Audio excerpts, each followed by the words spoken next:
Kita berdoa. Kami memuji, memuliakan Tuhan atas kasih setia-Mu yang selalu menyertai kami hingga pada pagi hari ini. Kami bersyukur atas anugerah-Mu ya Bapa. Kami rindu bersekutu dengan Tuhan. Kiranya kuasa Roh Kudus-Mu hadir di tengah-tengah kami. Hadirlah Engkau ya Bapa di setiap persekutuan kami. Biarlah kuasa Roh Kudus-Mu yang mengurapi hamba-Mu. Terima kasih Tuhan, dalam nama Yesus Kristus kami berdoa dan mengucap syukur. Amin.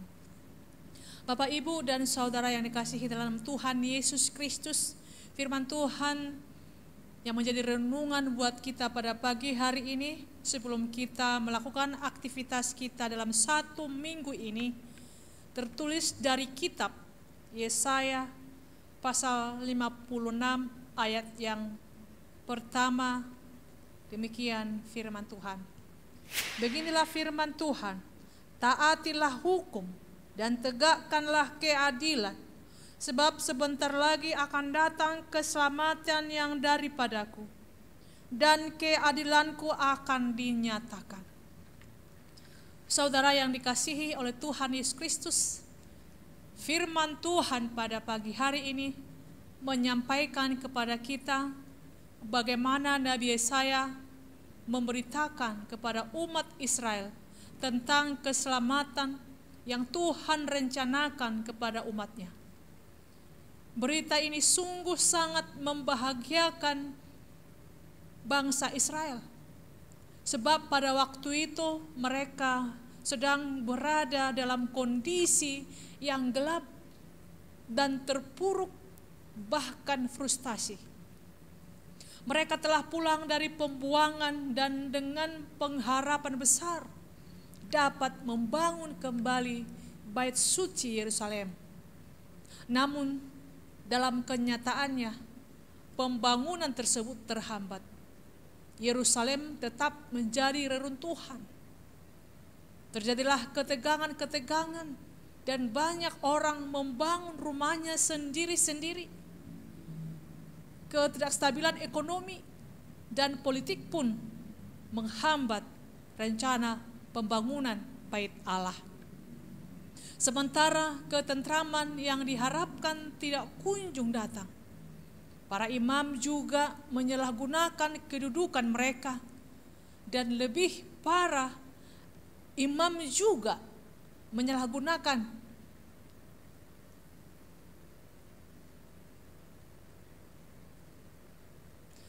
sementara ketentraman yang diharapkan tidak kunjung datang.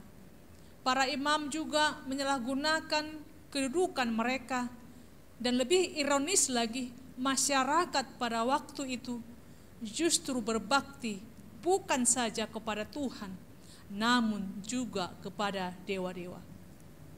Dalam situasi seperti ini, utusan Tuhan menyampaikan firman Tuhan yang memberikan harapan dan kesadaran baru agar umat Tuhan hidup dan percaya, bahkan mereka diberikan pengharapan bahwa Tuhan pasti akan menyelamatkan mereka. Bagaimanapun cara Tuhan menyelamatkan mereka, Tuhan akan menyatakan kebenaran dan keadilannya. Melalui itu semua umat Tuhan akan mengalami keselamatan, sehingga merasakan kebahagiaan dan kesejahteraan yang selama ini mereka idamkan dan harapkan. Allah memanggil setiap umat yang diselamatkan untuk hidup taat melakukan hukum Tuhan. Ketaatan itu dijiwai oleh hati yang bersukacita, bukan karena terpaksa. Umat Tuhan dipanggil mensyukuri keselamatan Tuhan janjikan.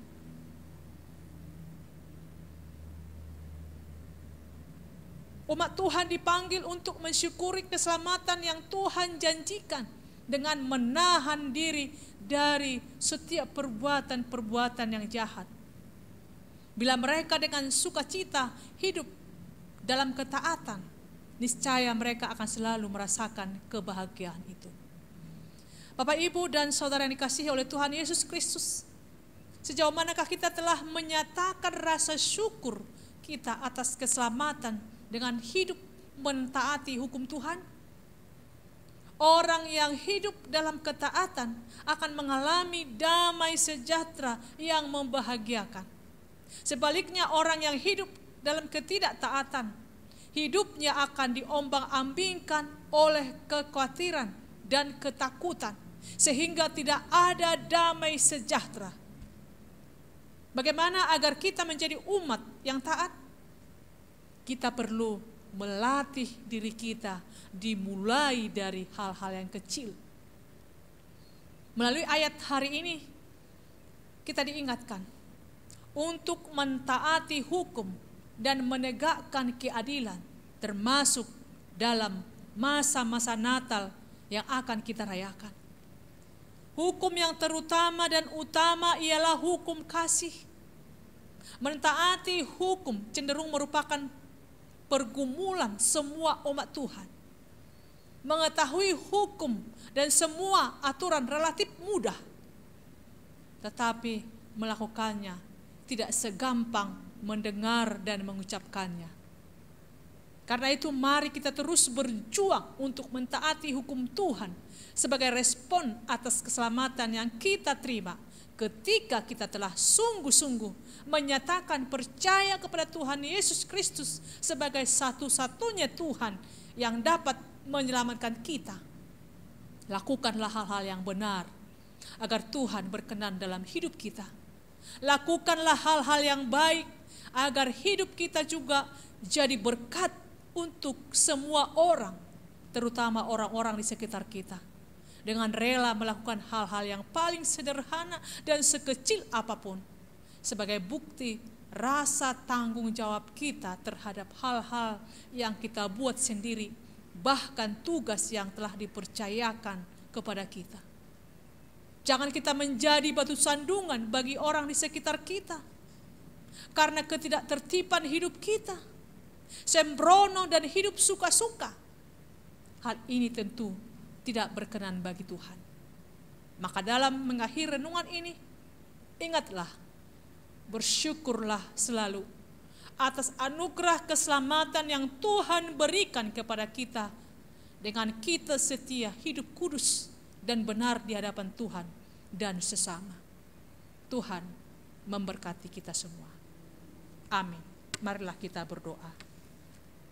Terima kasih Tuhan atas keselamatan yang Tuhan berikan kepada kami melalui anak-Mu Tuhan Yesus Kristus, Juru Selamat kami yang hidup.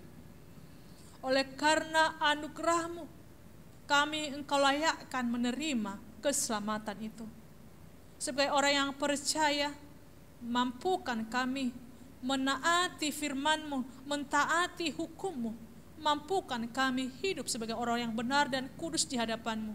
Mampukan kami menjadi berkat bagi semua orang, sehingga mereka juga percaya kepada Tuhan. Terima kasih Bapa. Dalam nama Yesus Kristus kami berdoa dan mengucap syukur. Amin. Bapak, Ibu, dan saudara yang dikasihi Tuhan Yesus memberkati.